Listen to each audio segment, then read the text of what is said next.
Friends finally मैं class 12 physics student के लिए बहुत ही ज्यादा इंपॉर्टेंट वीडियो लेके आ गया हूं जो है वेरी वेरी इंपॉर्टेंट असर्शन है रीजनिंग बेस्ड क्वेश्चन। आपको पता होगा कि आपके क्लास 12 फिजिक्स के पेपर में total 4 assertion and reasoning question आने वाला है। तो अगर आपको वो 4 मार्क्स बहुत ही ज्यादा इजीली चाहिए तो डेफिनेटली आपको असर्शन और रीजनिंग बेस्ड क्वेश्चन में भी कमांड करना पड़ेगा।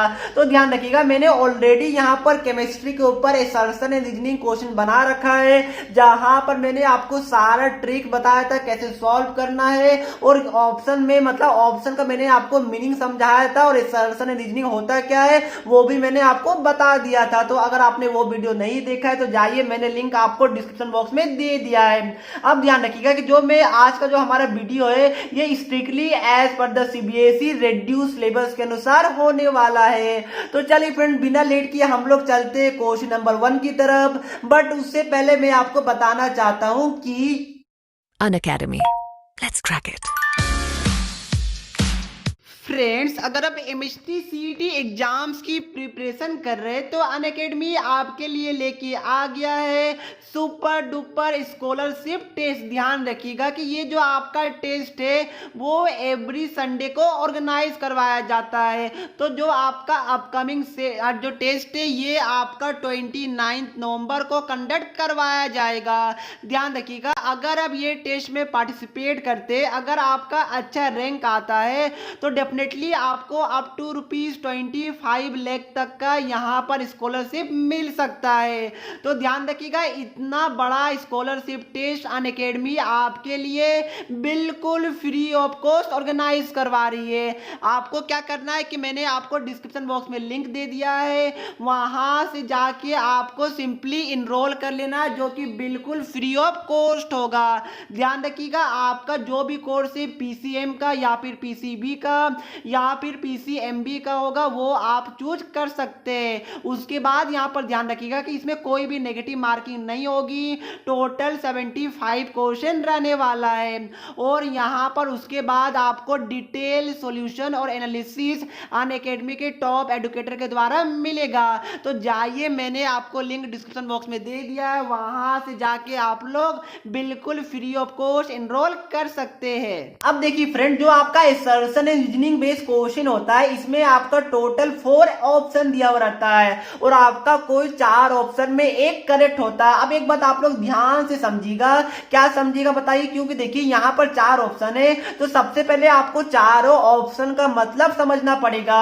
अब देखिए यहाँ पर लिखा हुआ है both assertion and reason are correct. ठीक है, मतलब क्या हो, देखिए ये आपका असर्शन है और ये आपका रीजन है और दोनों आपका क्या होता है एक स्टेटमेंट होता है। ठीक है, तो यहाँ पर 4 ऑप्शन दिया हुआ रहता है। पहला में बोलता है कि दोनों स्टेटमेंट सही है एंड जो आपका रीजन यहाँ पर गिवन रहता है वो आपका करेक्ट एक्सप्लेनेशन ऑफ असर्शन रहता है। अगर ऐसा होता है तो ऑप्शन ए होगा और अगर आपका reason is not the correct explanation of assertion रहता है तो इस केस में आपका ऑप्शन नंबर बी होता है। आपका सी में क्या बोलता है कि जो आपका असर्शन है वो आपका सही होगा बट रीजन गलत है और डी में आपका रीजन आपका मतलब कि सही है और असर्शन आपका गलत है। तो उस केस में आप लोग ऑप्शन नंबर डी मारिएगा।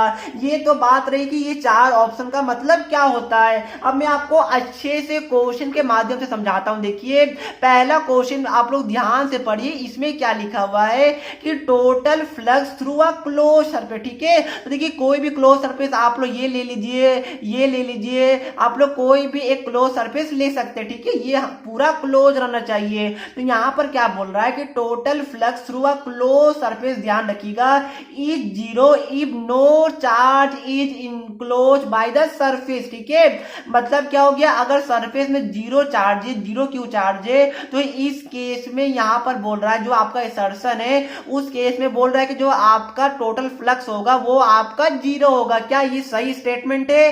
बिल्कुल सही है। कैसे बताइए, आपने गॉसियन सरफेस पढ़ा होगा, उन्होंने क्या बोला था बताइए गॉस लॉ ने कि आपका यहाँ पर जो आपका इलेक्ट्रिक फ्लक्स का फॉर्मूला होता है वो आपका क्या होता है Q inside by epsilon not होता है, जहां पर क्यू इनसाइड क्या होता है कि जो क्लोज सरफेस के अंदर जितना भी चार्ज होगा उसको आपको क्या करना है, सिंपली ऐड कर देना। ठीक है, तो ये आपका टोटल यहाँ पर charge inside by epsilon not होता है। अब ध्यान रखिएगा, आपको पता होगा अगर आपने गॉस लॉ पढ़ा होगा कि आपका कोई भी क्लोज सरफेस रहेगा उस वाले क्लोज सरफेस में जो आपका गॉस लॉ होता है वो बिल्कुल वैलिड होता है। मैंने इसीलिए आपके लिए ये 3 फिगर को ड्रॉ किया है। आपका क्लोज सरफेस कैसा भी रहे आपको कोई मतलब नहीं है, गॉस लॉ वैलिड होता है। तो यहाँ पर ध्यान रखिएगा, यहाँ पर रीजन में क्या बोला, एसर्शन तो बिल्कुल सही है, मैंने आपको बता दिया, क्योंकि चार्ज ही नहीं होगा तो इलेक्ट्रिक फ्लक्स कैसे होगा, आपको गॉस लॉ का फॉर्मूला पता होगा। अब देखिए रीजन क्या बोला है कि Gauss law is true for any close surface no matter what is it shape और साइज। मतलब क्या हो गया, देखिए मैंने आपको जस्ट बताया कि गॉस लॉ आपका कोई भी क्लोज सरफेस के लिए वैलिड होता है, आपका शेप और साइज क्या होगा उस सरफेस का उससे कोई भी मतलब नहीं होता, जहां पर मैंने आपको ये 3 फिगर बना के बता दिया। तो जो आपका रीजन है ये भी हमारा बिल्कुल करेक्ट है। अब आपको क्या देखना है कि जो हमारा रीजन है क्या ये करेक्ट एक्सप्लेनेशन ऑफ एसर्शन है। तो मैंने आपको इसका ट्रिक बताया था कि देखिए एसर्शन में क्या कीजिएगा, आप लोग वाई लगा दीजिएगा या फिर गिव रीजन लगा दीजिएगा। ठीक है, और देखिए कि ये वाले क्वेश्चन का क्या नीचे वाला आंसर है, अगर ऊपर वाले को आप लोग एज अ क्वेश्चन ट्रीट करते हैं और उसमें वाई लगाते हैं एंड में, और अगर उसका आंसर आपको नीचे वाला दिखता है तो उस केस में क्या होगा, उस केस में आपका मतलब ऑप्शन नंबर ए हो जाता है। तो देखिए यहां पर मैंने आपको बताया, देखिए जो आपका एसर्शन वो क्या बोल रहा है, बताइए कि टोटल फ्लक्स आपका 0 होगा कोई भी क्लोज सरफेस हो अगर चार्ज 0 होता है, और यहाँ पर रीजन में क्या बोल रहा है कि यहाँ पर गॉस लॉ सभी क्लोज सरफेस के लिए वैलिड होता है, चाहे वो कोई भी शेप का साइज का उसे मतलब नहीं होता है। तो बिल्कुल ऊपर वाले का नीचे वाला करेक्ट एक्सप्लेनेशन है, क्योंकि मैंने आपको बताया कि गॉस लॉ को यहाँ पर shape and size of the surface से मतलब नहीं होता है। तो यहाँ पर आंसर क्या हो जाएगा, बताइए पहले वाले का आंसर आपका ऑप्शन नंबर ए हो जाएगा, both A and R are correct and आपका R is the correct explanation of assertion. तो क्या सभी बच्चे को पहला क्वेश्चन समझ में आ गया, क्या हार्ड लगा, बिल्कुल नहीं लगा होगा। अब देखिए जो हमारा सेकंड क्वेश्चन है ये तो और भी ज्यादा इजी है, जो पीसीएम वाले बच्चे हैं जिन्होंने मैथ्स लिया है उनके लिए तो और भी ज्यादा इजी होगा, बायो वाले के लिए भी इजी है, बस आपको फॉर्मूला याद होना चाहिए। यहाँ पर एसर्शन में क्या बोला है कि आपका जो मैग्नेटिक फील्ड है due to a current carrying solenoid is independent of its length and cross section area. ठीक है, तो पहले मुझे ये बताइए कि मैग्नेटिक फील्ड का फॉर्मूला ड्यू टू सोलेनॉइड का क्या होता है, क्या आपको पता है, बिल्कुल पता होगा, आपका होता है म्यू नॉट एन आई होता है। अब यहाँ पर ध्यान रखिए, यहाँ पर बोल रहा है कि जो आपका मैग्नेटिक फील्ड होता है जो सोलेनॉइड का वो आपका लेंथ और क्रॉस सेक्शन पे डिपेंड नहीं करता। ठीक है, तो यहाँ पर आप देख पा रहे होंगे यहाँ पर एल का टर्न कहीं भी आपको नहीं दिख रहा होगा, और क्रॉस सेक्शन एरिया मतलब कि ए का टर्न भी आपको कहीं भी नहीं दिख रहा होगा। मतलब क्या हो गया कि जो आपका एसर्शन है ये बिल्कुल करेक्ट है। अब देखिए रीजन में यहाँ पर क्या बोला गया कि the magnetic field inside the solenoid is uniform. ठीक है, तो ध्यान रखिएगा, आपको पता होगा ये आपका सोलेनॉइड होता है और यहाँ पर जो आपका मैग्नेटिक फील्ड होता है ये आपका बिल्कुल क्या होता है, यूनिफॉर्म होता है। मतलब क्या हो गया कि ये वाला स्टेटमेंट भी हमारा करेक्ट हो गया। बट देखिए क्या आपका जो रीजन है क्या ये करेक्ट एक्सप्लेनेशन ऑफ एसर्शन है, मतलब क्या हुआ जो आपका एसर्शन है इसको आप लोग क्वेश्चन बनाइए और वाई पूछिए। ठीक है, तो क्या ऊपर वाले का आंसर नीचे दे रहा है, मेरे हिसाब से नहीं मिल रहा है। ठीक है, कैसे नहीं मिल रहा बताइए, ऊपर में क्वेश्चन क्या बोल रहा है कि जो आपका मैग्नेटिक फील्ड ऑफ सोलेनॉइड होता है, जो मैग्नेटिक फील्ड ऑफ सोलेनॉइड होता है वो आपका लेंथ और आपका क्रॉस सेक्शन एरिया पे डिपेंड नहीं करता, बिल्कुल सही है। और नीचे क्या बोल रहा है कि आपका जो मैग्नेटिक फील्ड होता है सोलेनॉइड के इनसाइड में वो यूनिफॉर्म होता है, तो दोनों आपस में इंडिपेंडेंट है, दूर दूर तक कोई भी रिलेशन नहीं है दोनों में, नहीं दूर दूर तक तो रिलेशन है, दोनों सोलेनॉइड का बात कर रहा है। बट जो रीजन है ये आपका एसर्शन का करेक्ट एक्सप्लेनेशन नहीं है, तो इस केस में क्या हो जाएगा, ऑप्शन नंबर बी हो जाएगा कि reason is not the correct explanation of assertion. तो क्या ये वाला क्वेश्चन सभी बच्चे को समझ में आ गया, वेरी गुड। अब देखिए फ्रेंड थर्ड क्वेश्चन यहाँ पर क्या बोला, पहले आप लोग एसर्शन को ध्यान से पढ़िए कि the capacitance of a parallel plate capacitor increases when a dielectric constant of medium inserted between the plates. आप देखिए पहले मुझे ये बताइए कि capacitance of a parallel plate capacitor का फॉर्मूला क्या होता है, क्या आपको पता है? बिल्कुल पता होगा। यहाँ पर C is equal to epsilon naught A by d होता है। बट यहाँ पर ध्यान रखिएगा कि यहाँ पर क्या बोल रहा है कि डाई इलेक्ट्रिक कांस्टेंट को इंट्रोड्यूस किया गया, ठीक है। मतलब क्या हो जाएगा आपका K epsilon naught A by D हो जाएगा। ये फॉर्मूला भी होता है, आपको पता होना चाहिए। तो यहाँ से आप देख पा रहे हैं जो आपका C है ये डायरेक्टली प्रोपोर्शनल टू क्या है, डाई इलेक्ट्रिक कांस्टेंट है। तो मतलब क्या हो गया, ये हमारा इंक्रीज करेगा। क्या यहाँ तक किसी को डाउट है? बिल्कुल भी नहीं होगा। अब देखिए मतलब क्या होगा, जो असर्शन है ये हमारा बिल्कुल करेक्ट है। अब आप लोग रीजन पढ़िए, यहाँ पर क्या बोल रहा है कि capacitance of a parallel plate capacitor